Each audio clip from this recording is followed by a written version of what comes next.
এখন জুলাই সনদের বা ঘোষণার যে ব্যাপারটা সেটা তো আমরা ইতিমধ্যে অবগত হয়েছি।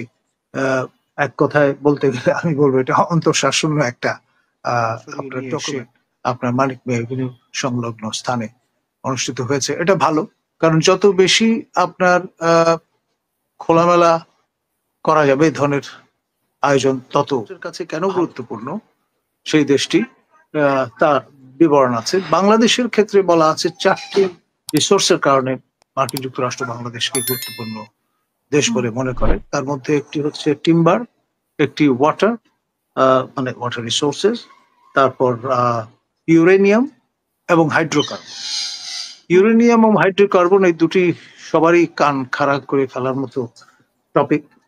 এখন আপনার এই হাইড্রোকার্বনের সঙ্গে পিটার হাসের আগমনের একটা সম্পর্ক আছে বলে আমার ধারণা, যেহেতু তিনি একটা তেল কোম্পানিকে রিপ্রেজেন্ট করছেন।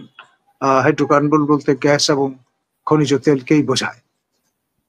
তো ফলে যে কথাটি অনেকদিন ধরে আমরা শুনে আসছি যে আমাদের বে অফ বেঙ্গল তেল এবং গ্যাসের উপর ভাসছে এবং সমুদ্র সীমা যেহেতু নির্ণীত হয়েছে, সুতরাং এই লক্ষ্যে একটা স্টেবল গভর্নমেন্ট যদি আমাদের এখানে গঠিত হয়, তখন আপনার এই রিসোর্স এক্সট্রাক্ট করার একটা ক্ষেত্রে পিটার হাস বহুত গুরুত্বপূর্ণ ভূমিকা পালন করবেন বলে আমার বিশ্বাস।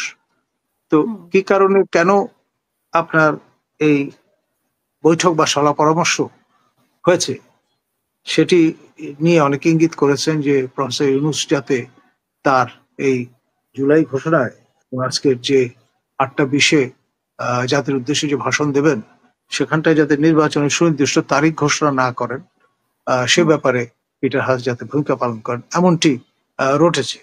তো এখন জুলাই সনদের বা ঘোষণার যে ব্যাপারটা সেটা তো আমরা ইতিমধ্যে অবগত হয়েছি। এক কথায় বলতে গেলে আমি বলবো এটা অন্তঃশাসন্য একটা আপনার ডকুমেন্ট। উইথ ডিউ রেসপেক্ট, অনেকে শুনলে মন খারাপ করবেন, কিন্তু আসলে কোনো সাবস্ট্যান্স নেই, এমন কোনো চমক নেই যেটাতে আমরা চমকিত হতে পারি। বেসিক্যালি শেখ হাসিনার আপনার কাসিদা পাঠ করা হয়েছে, মূলত তাকে গালাগাল করে নানান রকমের বক্তব্য এখানে আমরা দেখেছি উঠে এসছে। শুধুমাত্র একটা তাৎপর্যপূর্ণ বিষয় আছে, সেটি হচ্ছে জুলাই আগস্টে যারা এই স্যাক্রিফাইস করেছেন তাদের বীরের মর্যাদা দেওয়ার ঘোষণা আছে। এটা ডেফিনেটলি আপনার একটা গুরুত্বপূর্ণ বিষয়, এবং এটি সংবিধানে নতুন যেই পার্লামেন্ট নির্বাচনের পর গঠিত হবে তারা সেটি আপনার অ্যাডাপ্ট করার ব্যবস্থা করবেন, সে আহ্বান এখানে আছে।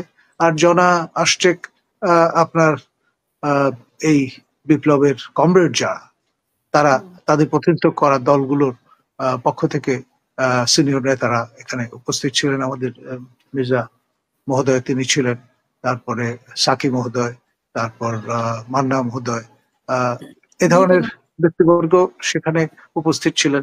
তো ফলে সেটি আরেকটা মাত্রা প্রদান করেছে।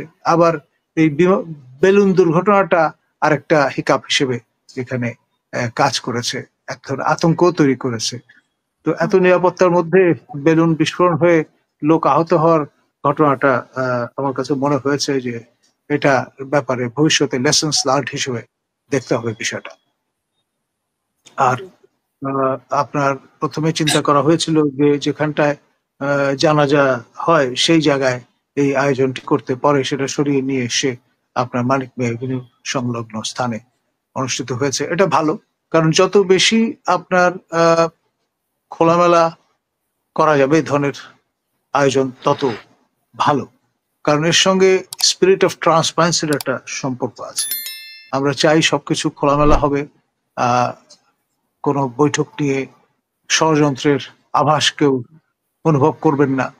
সবকিছুই যত পরিমাণে স্বচ্ছতা নিশ্চিত করা যায় তত সেটি জাতির জন্য মঙ্গলজনক।